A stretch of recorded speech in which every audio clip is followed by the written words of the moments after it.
Seri 9 Pedang Kayu Harum. Pendekar Mata Keranjang, Cerita, Ho Ping Hu, Audiobook, Novel Silat, Bab 67. Kui Hong yang mendengarkan umpatan nenek di punggungnya itu melihat betapa sedetik pun nenek itu tak pernah melepaskan ancamannya pada tengkuknya sehingga tidak ada kemungkinan baginya untuk membebaskan diri. Akan tetapi dia amat terkejut mendengar bahwa kakek di depannya itu adalah murid Hekiat Lomo dan Hekiat Lobo. Ia pernah mendengar cerita dari ibunya tentang suami istri iblis berdarah hitam itu. Menurut cerita ibunya, suami istri iblis itu menaruh dendam terhadap keluarga Lembah Naga karena pendekar Lembah Naga Chia Sin Leong inilah yang dulu membunuh Hekiat Moli, sedangkan Hekiat Moli ini yang menurunkan mereka. Suami istri itu menyerbu ke Lembah Naga dan berhasil membunuh banyak murid Pek Liong Pai, perkumpulan yang didirikan di Lembah Naga dan diketuai oleh Chia Han Tiong, ayah kandung Chia Sun. Bukan hanya para murid yang menjadi korban, bahkan ibu kandung Chia Sun juga terbunuh oleh mereka. Dan kakek di depannya ini adalah murid suami istri itu. Agaknya nenek itu merasa betapa gadis yang menggendongnya terkejut, maka dia lantas membentak. "Ada apa kau? Kenapa terkejut?" Dan cengkeramannya pada tengkuk gadis itu makin kuat.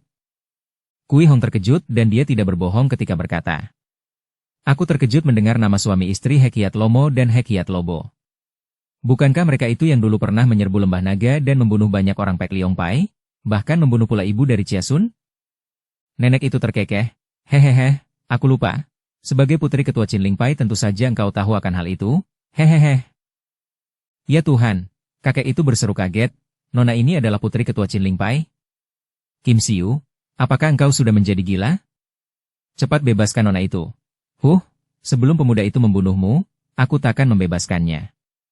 "Hai, hayo cepat serang dia." Akan tetapi Hai berkata kepada Hekiat Kui Lau Qin, "Lo Cianpue, harap lanjutkan keteranganmu tadi.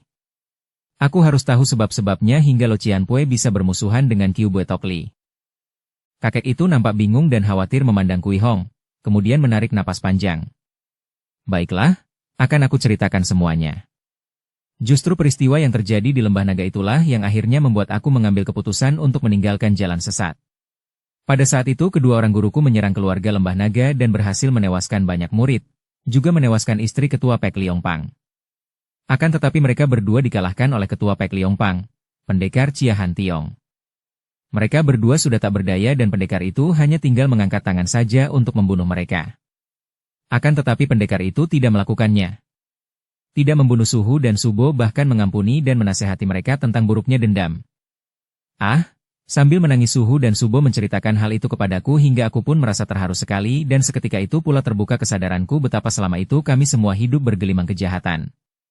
Betapa mulianya pendekar Chia dari Lembah Naga itu. Nah, karena Suhu dan Subo juga merasa menyesal dan bertobat, lalu kembali ke Sailan untuk menjadi Huesio dan Nikou, maka aku pun lantas mengajak isteriku untuk menebus dosa dan bertapa di tempat ini. Menjemukan. Bilang saja nyali kalian guru dan murid menjadi sempit karena takut menghadapi pendekar Chia dari Lembah Naga itu. Teriak si nenek penasaran. Keputusanku itu agaknya telah membuat isteriku merasa kesal sehingga mulailah terjadi kerenggangan di antara kami. Isteriku bersikap dingin, selalu marah-marah dan seringkali meninggalkan aku seorang diri. Siapa sudi membusuk di dalam gua kotor itu?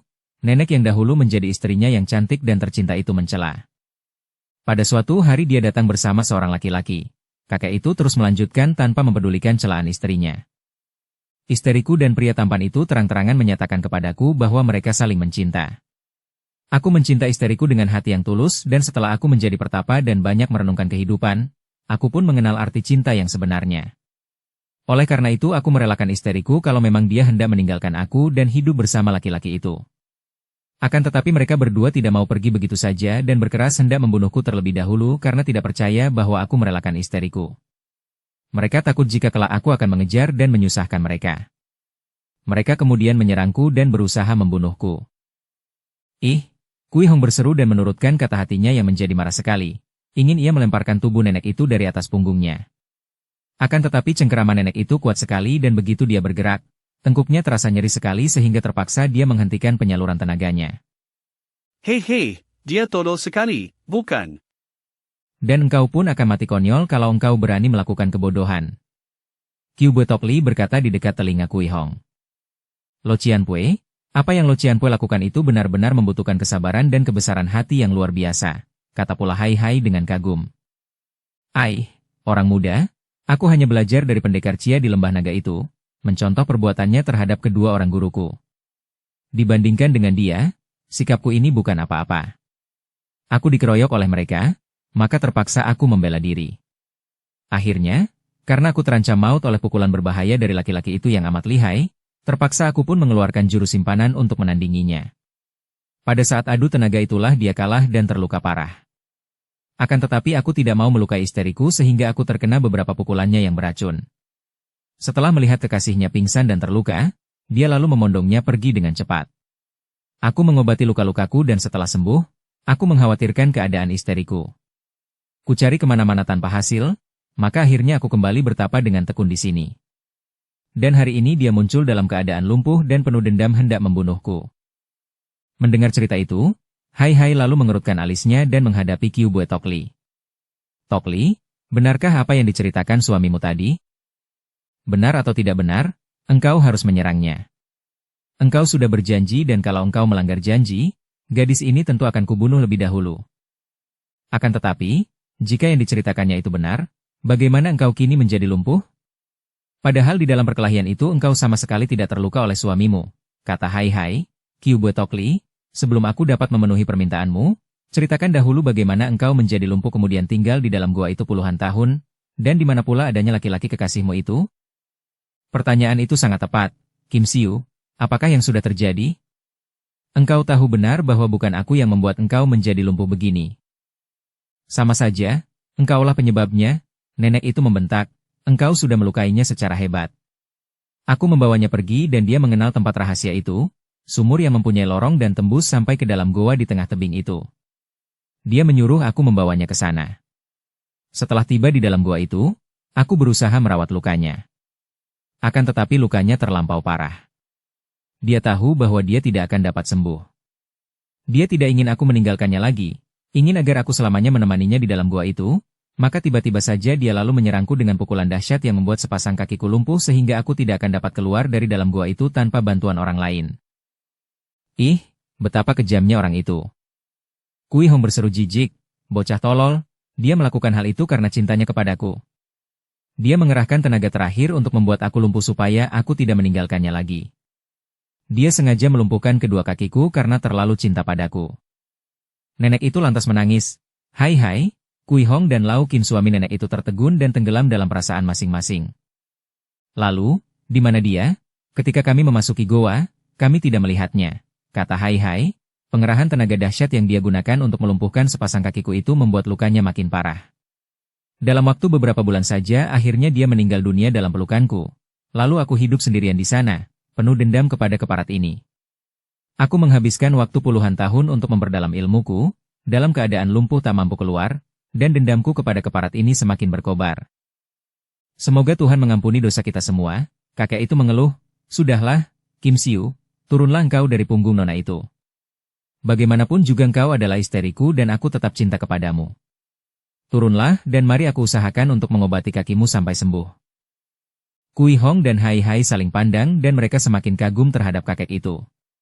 Tak dapat disangsikan lagi, cinta kasih kakek itu benar-benar murni. Akan tetapi Kiu Bue Tokli Kim Siu membentak. Tidak, engkau harus mampus di tanganku, karena engkaulah yang telah menyebabkan aku kehilangan dia dan menyebabkan aku menderita sengsara selama puluhan tahun ini. Hai Hai, cepat maju dan serang dia, tidak perlu banyak cakap lagi. Kalau engkau berani membantah, maka gadis ini akan mampus. Dan tangannya yang mencengkeram tengkuk Kui Hong diperkuat, membuat gadis itu menyeringai karena nyeri. Hai Hai tidak melihat jalan lain. Baiklah, Lo Cian Pue, terpaksa aku akan menyerangmu. Hai Hai lalu maju dan menyerang kakek itu yang segera mengelak ketika melihat betapa cepat dan kuatnya gerakan pemuda yang menyerangnya. Tahulah dia bahwa pemuda ini bukan orang sembarangan. Sekaligus dia pun maklum bahwa pemuda ini terpaksa harus mentaati perintah Kim Siu karena gadis putri ketua Qin Ling Pai itu telah ditawan dan dijadikan sandera. Perih rasa hatinya. Dia maklum karena dapat menduga bahwa tentu pemuda serta gadis itu telah menolong Kim Siu keluar dari dalam goa, akan tetapi sebagai balas jasanya nenek itu malah menyandera dan memaksa mereka membantunya. Bagaimanapun juga putri dari ketua Qin Ling Pai itu harus diselamatkan, demikian pikir Hekiat Kui Lau Qin. Inilah kesempatan baginya untuk menebus dosa yang dulu dibuat oleh Suhu dan Subonya terhadap keluarga Chia. Suhu dan Subonya sudah membunuh istri Chia Han Tiong, sehingga kalau sekarang dia mengorbankan nyawanya untuk menyelamatkan seorang gadis keturunan keluarga Chia, maka meskipun sedikit berarti dia telah mengurangi dosa Suhu dan Subonya. Dia harus berkorban, itulah satu-satunya jalan. Kalau dia kalah dan roboh terbunuh oleh pemuda ini, tentu gadis putri ketua Qin Ling Pai itu akan dibebaskan. Akan tetapi dia pun tahu akan kecerdikan istrinya. Kalau istrinya mengetahui bahwa dia mengalah dan berkorban, belum tentu gadis itu dibebaskan. Untung baginya, pemuda itu lihai sekali, melihat dari gerakannya serta tenaganya tadi, sehingga tak akan terlalu sukar baginya untuk berpura-pura kalah dengan cara menerima pukulan maut yang akan dapat menewaskannya tanpa menimbulkan kecurigaan. Maka dia pun cepat menangkis dan membalas serangan sehingga seolah-olah kini terjadi perkelahian sungguh-sungguh dan mati-matian antara He Kiat Kui Lau Qin dengan Hai Hai. Bagaimanapun juga He Kiat Kui adalah orang yang sejak mudanya berkecimpung di dalam dunia persilatan. Sebab itu seperti para tokoh persilatan pada umumnya, dia pun memiliki satu kelemahan, yaitu ingin sekali melihat atau menguji ilmu silat ketika bertemu dengan lawan yang pandai. Kini, berhadapan dengan Hai Hai dan melihat gerakan yang amat hebat dari pemuda ini, maka timbullah kegembiraan dalam hatinya dan biarpun dia sudah mengambil keputusan untuk mengorbankan diri dan menyerahkan nyawanya demi keselamatan putri dari ketua Qin Ling Pai, dia akan memuaskan hatinya lebih dulu dengan menguji kepandaian pemuda ini. Sebaliknya, penyakit yang serupa juga melanda watak Hai Hai. Pada waktu pemuda ini melihat gerakan kakek itu dan merasakan kekuatan yang terkandung di dalam sepasang lengannya, dia pun merasa gembira dan ingin menguji sampai di mana kelihayan kakek itu.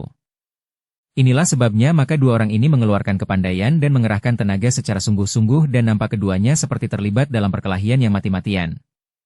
Begitu hebat gerakan kedua orang ini sehingga Kui Hong sendiri, juga nenek iblis itu, dapat dikelabui. Setelah cukup lama bertanding dan melihat betapa pemuda itu benar-benar hebat dan dia tahu bahwa tingkat kepandaian pemuda itu tidak kalah olehnya, He Kiat Kui baru merasa puas, maka kini dia pun ingin mengakhiri perkelahian dengan mengorbankan nyawanya. Pada waktu itu Hai Hai sedang melancarkan serangan dahsyat. Dengan jari-jari terbuka tangan kirinya mencengkeram lambung dan tangan kanan menampar ke arah ubun-ubun kepala. Serangan ini dahsyat sekali, angin pukulannya menyambar ganas. Melihat serangan dahsyat itu, He Kiat Kui sengaja memperlambat gerakannya mengelak dan menangkis. Ia merasa yakin sekali bahwa serangan itu tentu akan mengenai dirinya, terutama bagian ubun-ubunnya supaya dia dapat tewas dengan cepat. Dukung channel Novel Silat dengan subscribe, follow, like, komen dan share. Akan tetapi dapat dibayangkan alangkah heran rasa hatinya ketika pada saat yang tepat dan sama sekali tidak kentara, pemuda itu menyelewengkan serangannya hingga meleset dan tidak mengenai sasaran, seakan-akan terelak atau tertangkis. Kemudian, pada waktu dia membalas dengan tendangan yang ringan saja, tendangannya itu mengenai pangkal paha pemuda itu yang membuat Hai Hai terhuyung ke belakang. Hampir saja He Kiat Kui berseru heran. Ini sungguh tidak mungkin, pikirnya. Tadi ketika dia mengeluarkan ilmu tendangan simpanannya yang amat dahsyat, semua tendangan itu dapat dihindarkan oleh pemuda itu. Mana mungkin tendangan ringan saja bisa mengenai paha sehingga membuat pemuda itu terhuyung? Dan serangan pemuda tadi pun sengaja diselewengkan. Ini hanya berarti bahwa pemuda itu sengaja mengalah. Akan tetapi apa maksudnya? Ketika dia mengangkat muka memandang dengan tajam, dia melihat betapa pemuda itu berkedip kepadanya. Kiu Bo Tok Li tidak melihat kedipan ini karena dia masih berada di punggung nona yang berdiri di belakang pemuda itu. Dan dia pun bukan orang bodoh. Pemuda ini sengaja mengalah tentu mempunyai maksud dan merupakan sebuah siasat.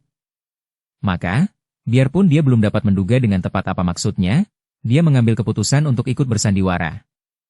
Engkau masih belum menyerah kalah, bentaknya ketika melihat pemuda itu maju lagi menyerang. Kini dia bahkan mengeluarkan lagi ilmu-ilmunya yang paling dahsyat. Tadi semua ilmu simpanannya berhasil digagalkan oleh pemuda itu, akan tetapi sekarang, begitu dia membalas dan mendesak, pemuda itu langsung kelihatan terdesak sekali dan beberapa kali terhuyung. Kini Hai Hai lebih sering main mundur saja sehingga kakek itu semakin yakin bahwa lawannya benar-benar bersandiwara, memainkan suatu siasat. Melihat betapa Hai Hai terdesak hebat, Kui Hong berseru. Nek, lihat, Hai Hai terdesak terus, turunlah, biar aku yang membantunya menghadapi kakek itu. Sesudah mendengar teriakan gadis itu, mengertilah He Kiat Kui apa maksud permainan sandiwara lawannya. Tentu untuk mengelabui Kiu Bo Tok Li supaya mau membebaskan gadis itu agar dapat membantu mengeroyoknya. Maka dia pun segera mendesak semakin hebat dan sebuah tamparan tangan kirinya diterima dengan sengaja namun tidak kentara oleh Hai Hai, membuat tubuh Hai Hai terpelanting, akan tetapi pemuda itu tidak sampai roboh. Dia menyusulkan tendangannya yang dapat dielakkan oleh Hai Hai. Tok Li, lihat, dia semakin payah, kata Kui Hong yang benar-benar merasa khawatir. Jangan ribut dan jangan bergerak. Dia belum kalah, kata nenek itu, sepasang matanya dengan tajam dan cerdik mengamati gerakan kedua orang itu. Tetapi, Nek, kalau sampai dia benar-benar kalah dan tewas, tentu engkau dan aku akan tewas pula di tangan kakek itu. Kui Hong membantah. Des, pada saat itu pula Hai Hai terkena pukulan pada pundaknya. Kali ini tubuhnya terguling-guling dan terbanting keras sampai debu mengepul dan pemuda itu memuntahkan darah segar. Semenjak tadi Hai Hai selalu menaruh perhatian pada percakapan antara Kui Hong dan nenek itu. Melihat betapa nenek itu masih juga belum terpancing, dia sengaja menerima hantaman tadi dengan pundaknya dan dengan tingkat kepandaiannya yang sangat tinggi, dia mampu berlaga seolah-olah dia terluka parah dan muntahkan darah segar. Sekali ini Kiu Bue Tok Li terjebak. Melihat keadaan pemuda itu memang sudah parah, dia lalu berkata, Kui Hong, majulah akan tetapi biar aku yang membantu Hai Hai. Dengan girang Kui Hong meloncat ke depan dan melihat gerakan yang sangat ringan dari gadis itu, diam-diam Hekiat Kui terkejut sekali. Ternyata putri ketua Chin Ling Pai itu pun mempunyai ginkang, ilmu meringankan tubuh, yang hebat bukan main. Ia merasa kagum, akan tetapi karena gadis itu sudah berada di depannya dan istrinya telah menyerangnya dengan cambuk ekor 9 yang amat berbahaya, dia pun meloncat ke belakang. Hai Hai segera bangkit sambil mengerling ke arah nenek itu. Ternyata nenek itu hanya menggunakan tangan kanan untuk memainkan cambuknya, adapun tangan kirinya masih tetap mencengkeram tengkuk Kui Hong. Maka dia pun maju lagi dan membantu nenek itu mengeroyok Hekiat Kui. Hekiat Kui segera terdesak hebat. Dengan perasaan kagum dia melihat betapa istrinya telah memperoleh kemajuan pesat dengan gerakan cambuknya walaupun kedua kakinya lumpuh, dan juga tenaga sinkang yang terkandung dalam gerakan cambuk itu kuat bukan main. Meskipun kedua kakinya lumpuh, karena digendong oleh seorang gadis yang mempunyai ginkang sedemikian hebat, gerakannya tentu saja menjadi makin lincah. Cambuk itu lalu meledak-ledak dari 9 penjuru sebab cambuk berekor 9 itu bergerak secara aneh, masing-masing ekor seperti hidup tersendiri. Ada yang menotok, ada yang melecut, ada pula yang membabat, dan setiap ekor cambuk menyambar pada bagian tubuh yang berbahaya. Hai Hai yang beraksi seolah telah menderita luka itu membantu dengan kacau sehingga seringkali dia malah menghalangi sambaran cambuk. Terdengar beberapa kali nenek itu memaki dan membentaknya agar minggir. Sekarang Hekiat Kui melihat kesempatan bagaimana caranya untuk menolong nona itu tanpa perlu mengorbankan nyawanya, walaupun bukan tidak berbahaya. Dia harus dapat membuat nenek itu melepaskan cengkeramannya di tengkuk gadis itu, dan satu-satunya jalan adalah membuat cambuk itu tidak berdaya supaya nenek itu terpaksa menggunakan tangan kirinya. Tar-tar-tar, kembali cambuk 9 ekor itu meledak-ledak dan menari-nari. Hekiat Kui sudah mengenal ilmu cambuk istrinya ini, maka begitu ujung-ujung cambuk menyambar, dia tidak mengelak bahkan cepat menerjang ke depan. Hai Hai menyerang dari samping dengan kedua tangannya yang memukul gencar. Namun pukulan-pukulan ini tidak mengenai tubuh lawan, malah hawa pukulannya menangkis sedikitnya 6 batang ujung cambuk yang seperti ditiup ke samping. Dan Hekiat Kui sudah dapat menangkap 3 ujung yang lainnya. Kemudian dengan sebelah tangan lain berhasil pula menangkap 6 ujung yang menyeleweng oleh hawa pukulan Hai Hai tadi. Nenek itu terkejut. Tidak disangkanya bahwa bekas suaminya ini kini sedemikian lihainya sehingga cambuknya yang berekor 9 itu telah dapat ditangkap oleh kedua tangan bekas suaminya sehingga cambuk itu tidak berdaya lagi. Dia melihat betapa kepala bekas suaminya itu demikian dekat, sama sekali tidak terlindung karena kedua tangan suaminya mencengkeram 9 ujung cambuk. Melihat ini, untuk sejenak dia lupa diri, lupa bahwa dia harus selalu mengancam Kui Hong dengan cengkeraman tangan kiri pada tengkuk. Tangan kirinya melepaskan tengkuk Kui Hong dan menyambar ke arah kepala bekas suaminya.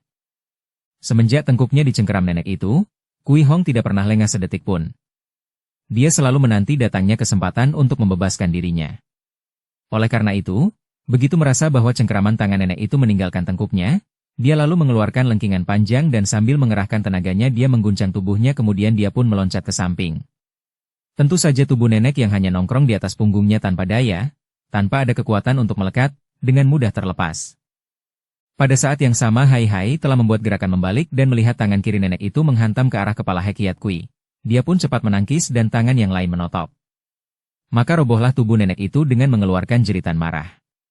Tubuh itu kini terpelanting dan tidak mampu bergerak lagi di atas tanah.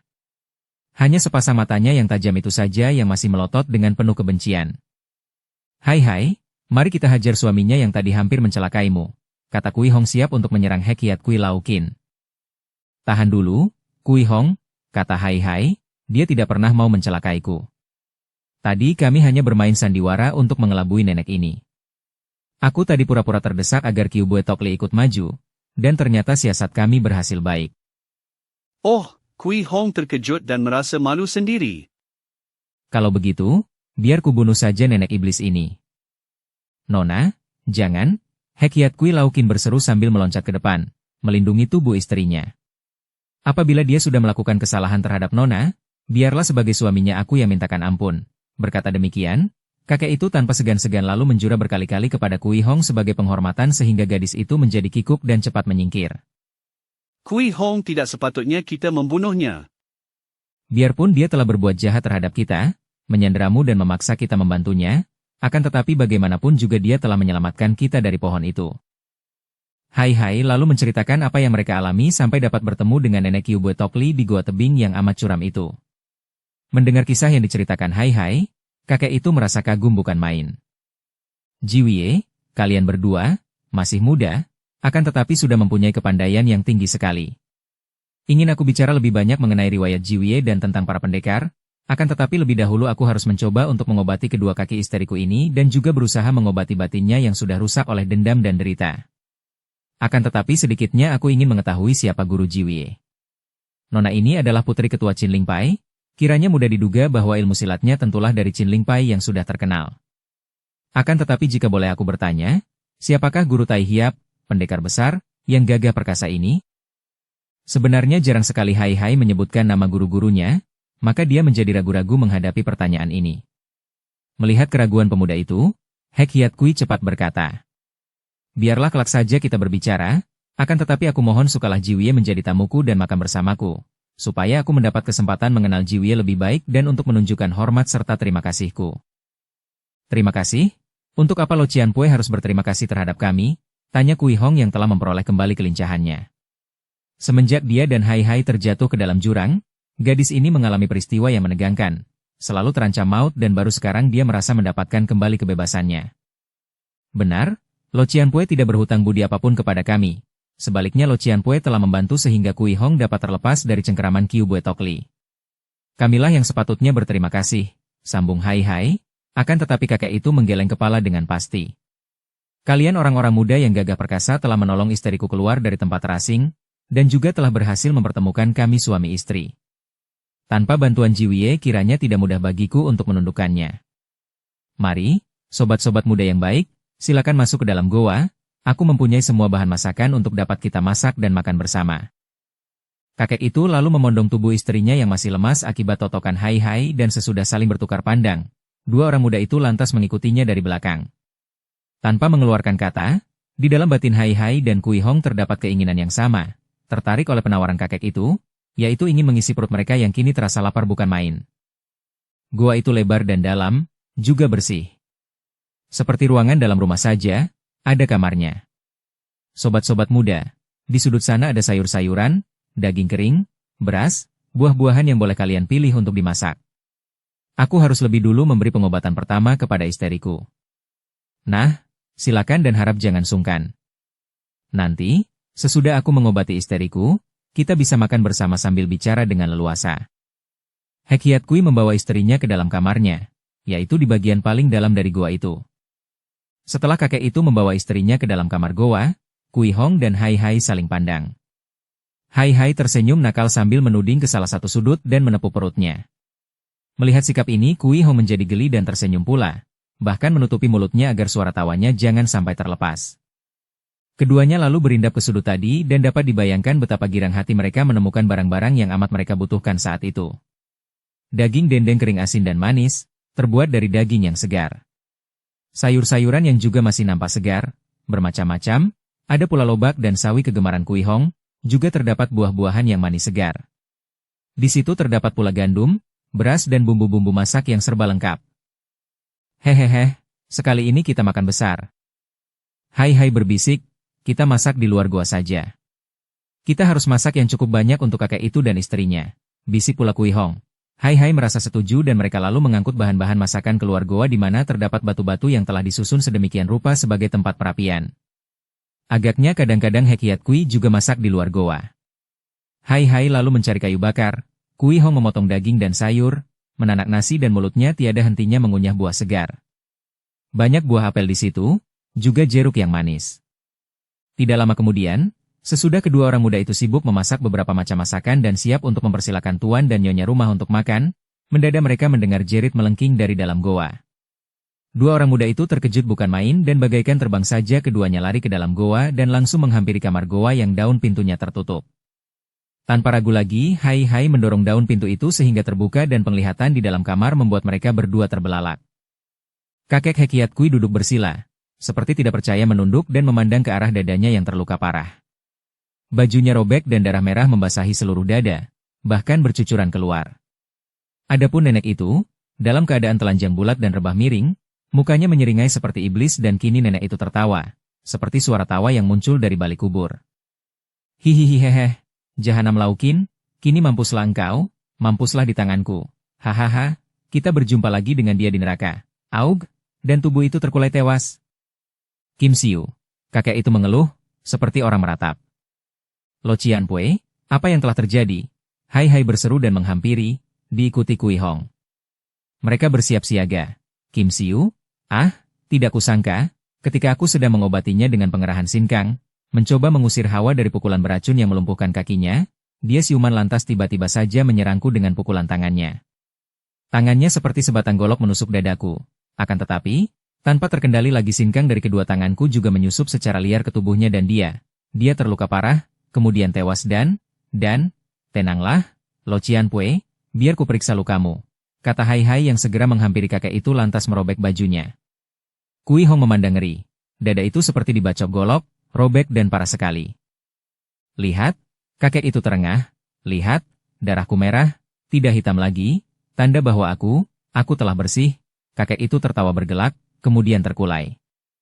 Ketika Hai Hai memeriksanya, dia pun sudah tewas seperti istrinya. Hai Hai menarik napas panjang. Memang luka di dada oleh pukulan Kiu Bue Tokli itu hebat sekali. Lebih parah daripada kalau nenek itu mempergunakan sebatang golok besar. Gila, sungguh gila. Hai Hai memandang gadis itu, akan tetapi dia diam saja sungguh pun dia merasa heran mengapa Kui Hong berkata demikian.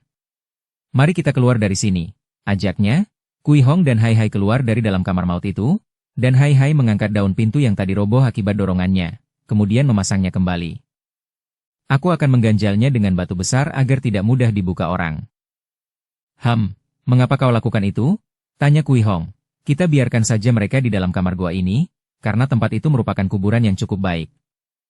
Mereka tak akan diganggu binatang buas. Kui Hong membantu Hai Hai mendorong sebuah batu besar masuk ke gua itu dan batu itu mereka dorong sampai menutupi pintu kamar dengan rapat. Tak seekor pun binatang buas akan dapat memasuki kamar itu dan mengganggu kedua sosok mayat di dalamnya. Kemudian mereka keluar, mari kita makan dulu sebelum pergi, kata pula Hai Hai. Peristiwa yang terjadi dalam kamar gua itu amat mengerikan dan mengesankan sehingga dua orang muda yang biasanya berwatak gembira itu kini seperti kehilangan kegembiraan mereka. Bahkan Kui Hong kehilangan nafsu makannya. Tadinya dia tak mau makan sama sekali karena biarpun perutnya sangat lapar namun nafsu makannya sudah lenyap. Akan tetapi Hai Hai membujuknya dan akhirnya dari itu mau juga makan sedikit nasi dengan sayur. Dia lebih banyak makan buah untuk mengisi perutnya yang kosong. Sesudah makan Hai Hai dan Kui Hong mengembalikan semua alat-alat masak ke dalam goa dan membersihkan tempat itu. Kemudian sebelum pergi, Hai Hai mengajak gadis itu berdiri di depan pintu kamar goa yang sudah tertutup batu besar. Lo Cianpue Laukin, kami berterima kasih atas semua kebaikanmu. Kami hendak pergi dari sini dan semoga Lo Cianpue mendapat kedamaian dan ketentraman bersama istri Lo Cianpue. Kui Hong diam saja, hanya mendengarkan ucapan Hai Hai yang seperti sedang berdoa itu. Mereka lalu keluar dari dalam goa dan menuruni bukit itu tanpa banyak bicara. Namun kelegaan terasa menyusup di dalam hati setelah mereka meninggalkan tempat yang amat mengerikan itu. Bersambung ke bab 68. Dukung kami dengan subscribe, follow, like, komen dan share.